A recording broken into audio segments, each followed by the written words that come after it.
মধ্যপ্রাচ্যে যুদ্ধের দামামা কি থেমে যাচ্ছে, নাকি এটি সাময়িক এক নীরবতা মাত্র? যুক্তরাষ্ট্র, ইসরায়েল আর ইরানের মধ্যে চলমান এই উত্তেজনায় এসেছে এক নাটকীয় মোড়।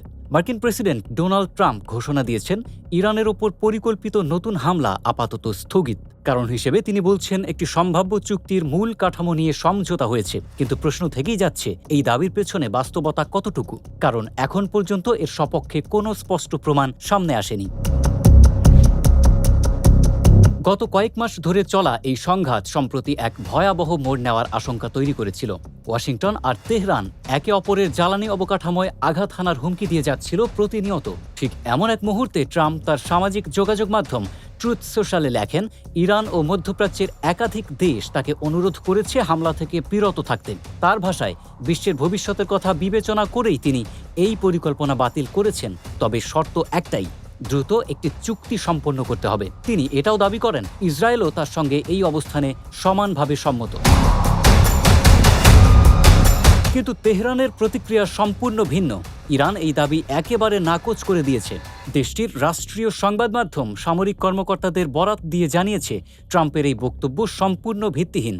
একই সঙ্গে সতর্ক করে বলা হয়েছে, ইরানের সশস্ত্র বাহিনী সর্বোচ্চ প্রস্তুতিতে রয়েছে যে কোনো পরিস্থিতি মোকাবিলায়। এদিকে বৈশ্বিক জ্বালানি সরবরাহের অন্যতম প্রধান শিরা হরমুজ প্রণালী এখনও অবরুদ্ধ।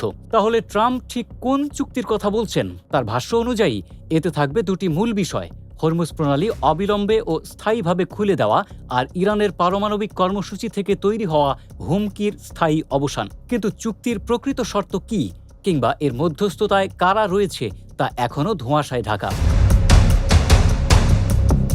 মার্কিন সংবাদ মাধ্যম এক্সিওস জানাচ্ছে, সৌদি যুবরাজ মোহাম্মদ বিন সালমান সরাসরি ট্রাম্পকে ফোন করে পরিস্থিতি প্রশমনের আহ্বান জানিয়েছেন। এই দীর্ঘ সংঘাতের প্রভাব পড়ছে যুক্তরাষ্ট্রের সামরিক প্রস্তুতিতেও। সিএসআইএস এর তথ্য বলছে, চাঞ্চল্যকর এক পরিসংখ্যান, যুদ্ধ শুরুর আগে থাকা প্রায় 2300টি প্যাট্রিয়ট ইন্টারসেপ্টর এখন নেমে এসেছে 827-এরও নিচে। এই ঘাটতি নিয়ে ইতিমধ্যে উদ্বেগ প্রকাশ করেছেন সিনেটর ক্রিস ভ্যান হোলেন সহ একাধিক মার্কিন কর্মকর্তা। অন্যদিকে ইরানের ভারপ্রাপ্ত প্রতিরক্ষামন্ত্রী মাজিদ ইবনে আল রেজা স্পষ্ট বার্তা দিয়েছেন, শত্রুপক্ষের প্রতিটি হুমকিকেই বাস্তব হিসেবে বিবেচনা করা হচ্ছে এবং সামরিক সক্ষমতা আরও বাড়ানো হবে। পররাষ্ট্রমন্ত্রী আব্বাস আরাঘচি পাকিস্তান, তুরস্ক ও সৌদি আরবের শীর্ষ কর্মকর্তাদের সঙ্গে ফোন আলাপে সতর্ক করে দিয়েছেন, নতুন কোনো হামলা হলে ইরান দেবে সমানুপাতিক জবাব।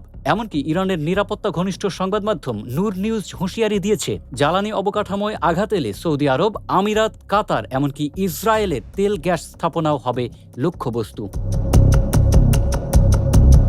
তবে থেমে নেই কূটনৈতিক প্রচেষ্টাও। কাতার, পাকিস্তান, তুরস্ক ও সংযুক্ত আরব আমিরাত সক্রিয়ভাবে চেষ্টা চালিয়ে যাচ্ছে যুক্তরাষ্ট্র ইরান আলোচনা পুনরায় শুরু করাতে। কিন্তু হরমুজ প্রণালীর নিয়ন্ত্রণ নিয়ে মতভেদের কারণে জুনের যুদ্ধবিরতিটি ভেঙে পড়েছিল।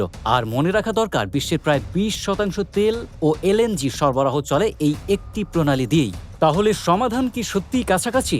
বিশ্লেষকরা বলছেন, হরমুজ প্রণালী খোলার বিষয়ে স্পষ্ট ও লিখিত সমঝোতা ছাড়া বর্তমান এই বিরতি টিকবে না বেশি দিন। মধ্যপ্রাচ্য ইনস্টিটিউটের গবেষক রস হ্যারিসন সতর্ক করে দিয়েছেন, সংঘাত আরও দীর্ঘায়িত হলে তা জড়িয়ে পড়তে পারে লেবানন, ইসরায়েল, ফিলিস্তিন, ইয়েমেন ও ইরাকের নিরাপত্তা সংকটের সঙ্গে। আর তখন যে কোনো একটি ভুল পদক্ষেপই ডেকে আনতে পারে সম্পূর্ণ নতুন এক সংঘাতের সূচনা।